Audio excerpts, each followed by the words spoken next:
Foi falado do casamento do repórter com o cinegrafista. Sim. Tá? Hoje em dia todo mundo tem câmera no celular. A internet recebe muitas imagens, a TV também recebe, algumas são usadas. Muita imagem de celular que foi alguma pessoa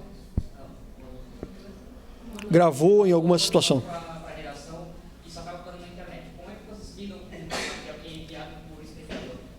Olha, vou te dar um exemplo agora do que aconteceu semana passada. Aconteceu um acidente gravíssimo na BR-101, perto de Pissarras.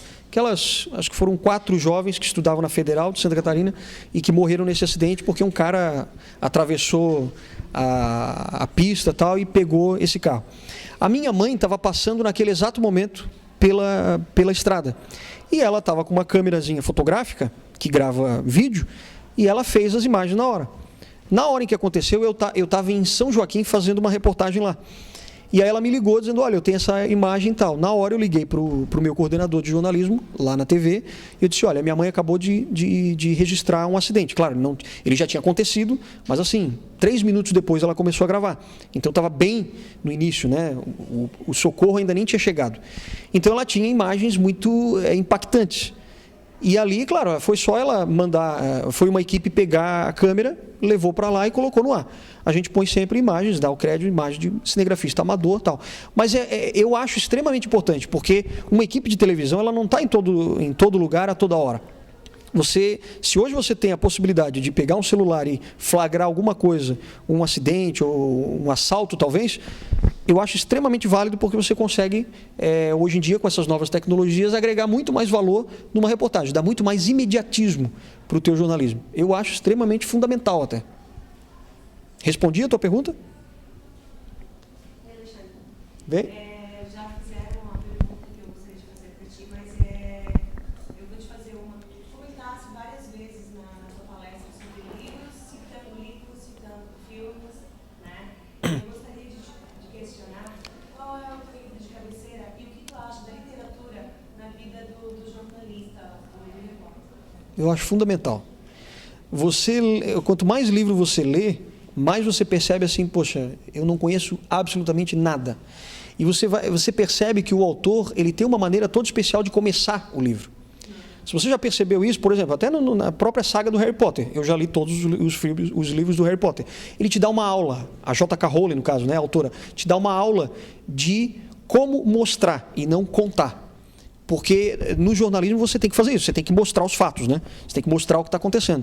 Ela, na hora que ela narra qualquer saga, qualquer detalhe da vida do bruxo ou de qualquer enredo lá da história, ela faz você enxergar aquilo, entende? Mesmo sendo um livro, você consegue ver o filme passando. Então, o livro ele te dá mais bagagem, ele te dá sacadas que às vezes você não tem, ele te dá alguma visão que você não conseguiu ter ainda sobre a vida.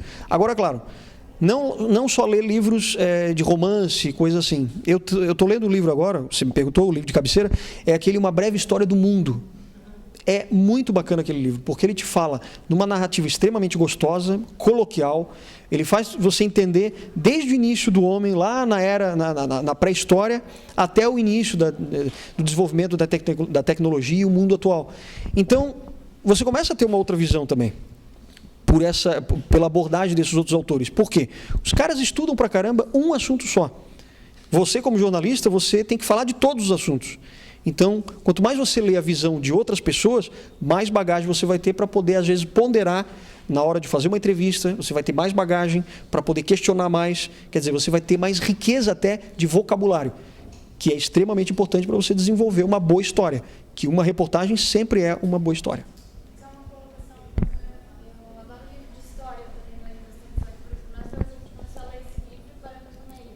Qual livro que você está dizendo? Uma Breve História do Mundo.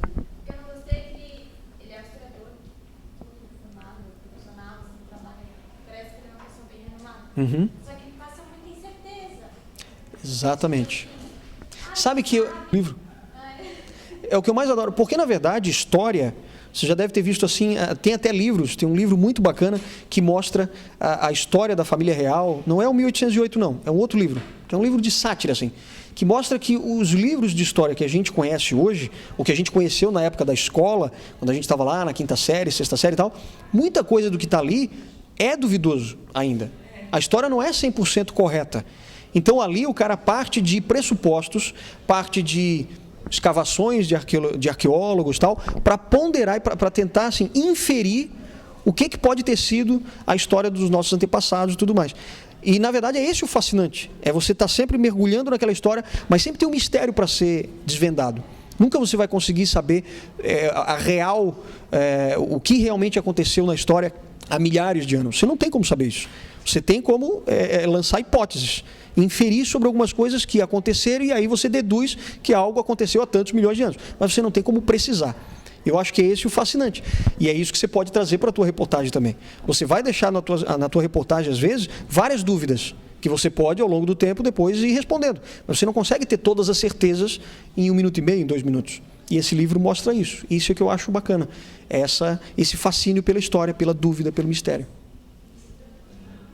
Qual é a tua referência no jornalismo de TV? Carlos Dornelles. Esse cara, para mim, é o ponto mais alto do coloquialismo, daquilo que a gente percebe de um bom texto de televisão. Ele é a minha referência.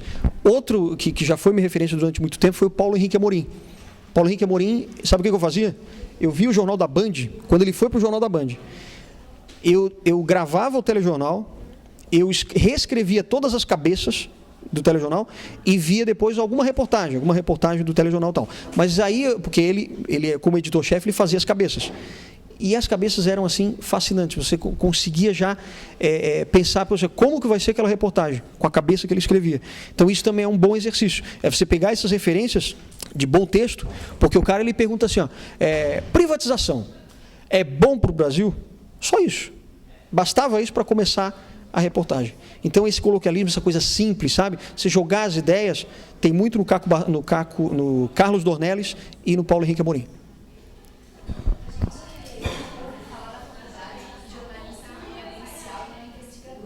Uhum. Na opinião, até que ponto que o jornalista tem a responsabilidade de estar buscando informações quando existe uma investigação, quando a própria polícia não consegue as informações necessárias talvez para montar aquele material para você dar uma explicação para o teu público? Os jornalistas, sobretudo, ele é um curioso.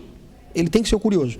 Então, assim, claro, você não é um investigador, você não pode, você não tem não é a tua profissão. Mas, como curioso, você pode ir, às vezes, até mais fundo do que o próprio investigador. Eu acho difícil, você não vai ter, às vezes, a mesma técnica que o investigador tem. Mas, pela tua curiosidade, você consegue chegar longe, sim. Porque, como curioso, você vai chegar no detetive, você vai chegar no policial que atendeu aquele caso, você vai tentar entrevistar a vítima, você vai tentar entrevistar o cara que praticou o ato, no caso, o crime. Então, assim, você vai, pela tua curiosidade, e tentar mostrar para o telespectador como que aquilo aconteceu, que é o mais importante. Por exemplo, nesses casos que eu contei durante a palestra de um crime lá que aconteceu, quando eu fui para lá, eu já fui me questionando um monte de coisa. Poxa, mas o vereador, para ele ter recebido um tiro, o que ele deve ter feito?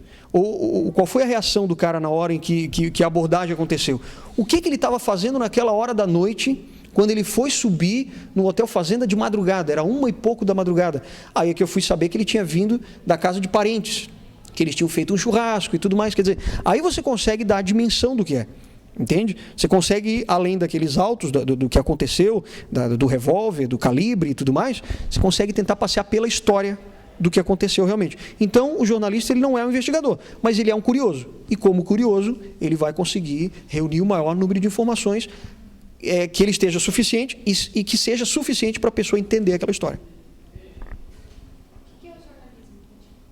O que é o jornalismo? É uma saga, na verdade, assim, para mim é uma contação de histórias, se é que existe essa expressão.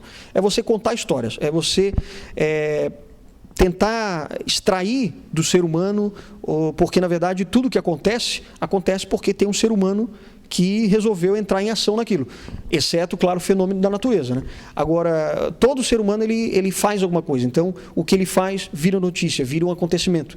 Então você vai contar a história de pessoas. Para mim o jornalismo é um retrato da vida humana, das pessoas fazendo ações e o que isso pode contribuir para a tua vida, para os teus netos, enfim, para as próximas gerações. É você deixar, contar a história para que no futuro as pessoas possam saber aquilo que aconteceu.